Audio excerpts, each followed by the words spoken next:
லூக்கா 23 அதிகாரம். அவர்களுடைய கூட்டத்தார் எல்லோரும் எழுந்திருந்து அவரை பிலாத்துவினிடத்திற்கு கொண்டு போய், இவன் தன்னை கிறிஸ்து எனப்பட்ட ராஜாவென்றும் ராயருக்கு வரி கொடுக்க வேண்டுவதில்லை என்றும் சொல்லி ஜனங்களை கலகப்படுத்த கண்டோம் என்று அவர் மேல் குற்றம் சாட்டத் தொடங்கினார்கள். பிலாத்து அவரை நோக்கி, நீ யூதருடைய ராஜாவா என்று கேட்டான். அவர் அவனுக்கு பிரதியுத்தரமாக, நீர் சொல்லுகிறபடிதான் என்றார். அப்பொழுது பிலாத்து பிரதான ஆசாரியர்களையும் ஜனங்களையும் நோக்கி, இந்த மனுஷனிடத்தில் நான் ஒரு குற்றத்தையும் காணவில்லை என்றான். அதற்கு அவர்கள், இவன் கலிலேய நாடு தொடங்கி இவ்விடம் வரைக்கும் யூதேயா தேசமெங்கும் உபதேசம் பண்ணி ஜனங்களை கலகப்படுத்துகிறான் என்று வைராக்கியத்தோடே சொன்னார்கள். கலிலேயா என்பதை பிலாத்து கேட்டபொழுது, இந்த மனுஷன் கலிலேயனா என்று விசாரித்து, அவர் ஏரோதின் அதிகாரத்துக்குள்ளானவர்கள் என்றறிந்து அந்நாட்களில் எருசலேமிலே வந்திருந்த ஏரோதுவினிடத்திற்கு அவரை அனுப்பினான். ஏரோது இயேசுவை குறித்து அநேக காரியங்களை கேள்விப்பட்டிருந்ததினாலும் அவரால் செய்யப்படும் அடையாளத்தை பார்க்க வேண்டும் என்று விரும்பியிருந்ததினாலும் அவரை காணும்படி வெகு நாளாய் ஆசை கொண்டிருந்தான். அந்தபடி அவரை கண்டபோது மிகவும் சந்தோஷப்பட்டு அநேக காரியங்களை குறித்து அவரிடத்தில் வினாவினான். அவர் மறுமொழியாக அவனுக்கு ஒன்றும் சொல்லவில்லை. பிரதான ஆசாரியரும் வேதபாரகரும் அவர் மேல் பிடிவாதமாய் குற்றம் சாட்டி கொண்டே நின்றார்கள். அப்பொழுது ஏரோது தன் போர் சேவகரோடும் கூட அவரை நிந்தித்து பரியாசம் பண்ணி மினுக்கான வஸ்திரத்தை அவருக்கு உடுத்தி அவரை திரும்ப பிலாத்துவினிடத்திற்கு அனுப்பினான். முன்னே ஒருவருக்கொருவர் பகைவராயிருந்த பிலாத்துவும் ஏரோதும் அன்றைய தினம் சிநேகிதரானார்கள். பிலாத்து பிரதான ஆசாரியர்களையும் அதிகாரிகளையும் ஜனங்களையும் கூடிவர செய்து அவர்களை நோக்கி, ஜனங்களை கலகத்துக்கு தூண்டி விடுகிறவனாக இந்த மனுஷனை என்னிடத்தில் கொண்டு வந்தீர்கள்.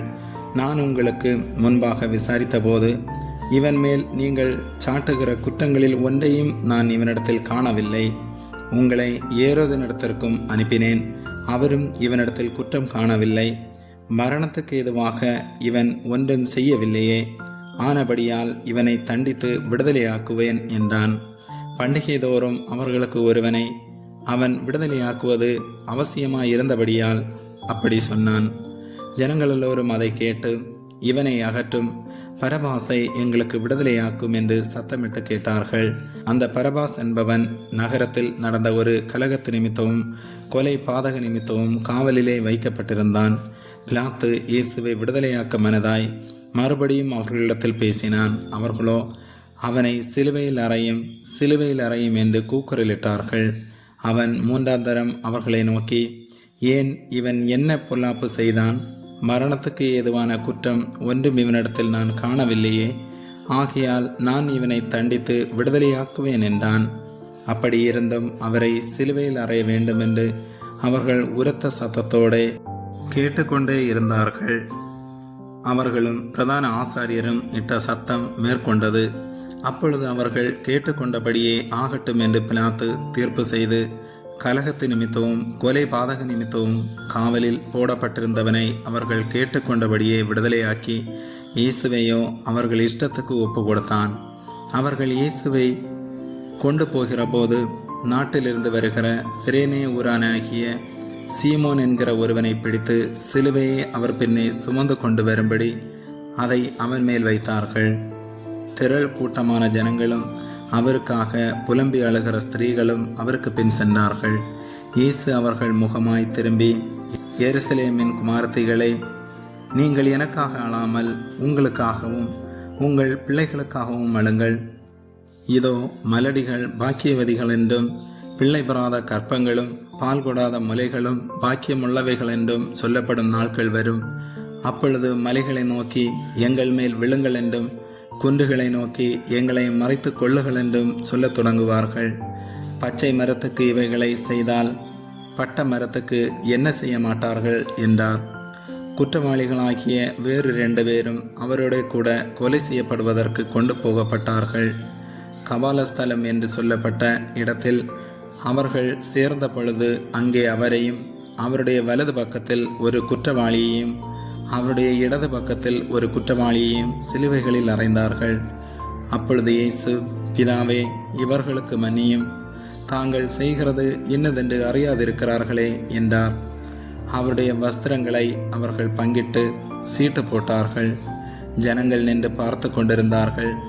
அவர்களுடனே கூட அதிகாரிகளும் அவரை இகழ்ந்து, இவன் மற்றவர்களை ரட்சித்தான், இவன் தேவனால் தெரிந்து கொள்ளப்பட்ட கிறிஸ்துவானால் தன்னைத்தானே ரட்சித்து கொள்ளட்டும் என்றார்கள்.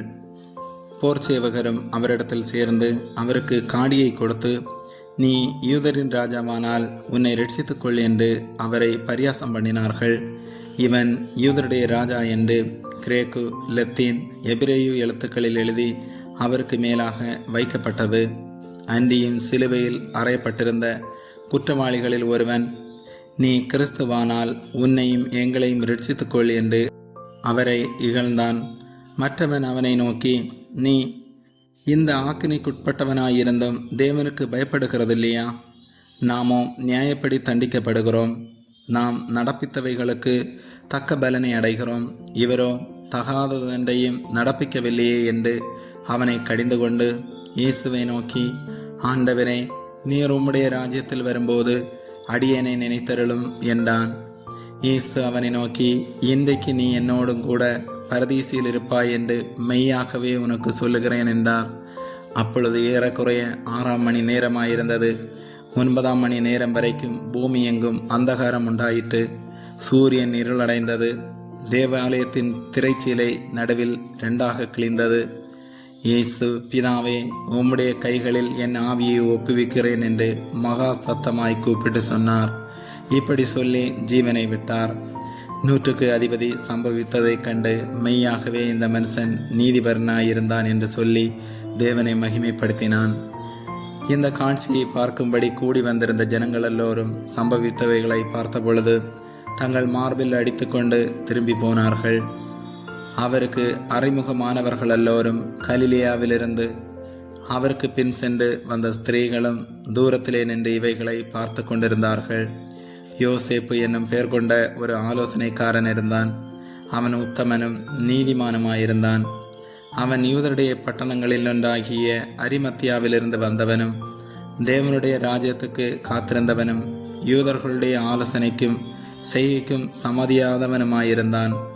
அவன் பிலாத்துவினிடத்தில் போய் இயேசுவின் சரீரத்தை கேட்டு அதை இறக்கி மெல்லிய துப்பட்டியிலே சுற்றி கண்மலையில் வெட்டப்பட்டதுமாய் ஒரு காலும் ஒருவனும் வைக்கப்படாததுமாயிருந்த ஒரு கல்லறையிலே வைத்தான். அந்த நாள் ஆயத்த நாளாயிருந்தது. ஓய்வு நாளும் ஆரம்பமாயிற்று. கலிலேயாவிலிருந்து அவருடனே கூட வந்திருந்த ஸ்திரீகளும் பின் சென்று கல்லறையையும் அவருடைய சரீரம் வைக்கப்பட்ட விதத்தையும் பார்த்து திரும்பி போய் கந்த வர்க்கங்களையும் பரிமள தைலங்களையும் ஆயத்தம் பண்ணி கற்பனையின்படியே ஓய்வு நாளில் ஓய்ந்திருந்தார்கள். ஆமேன்.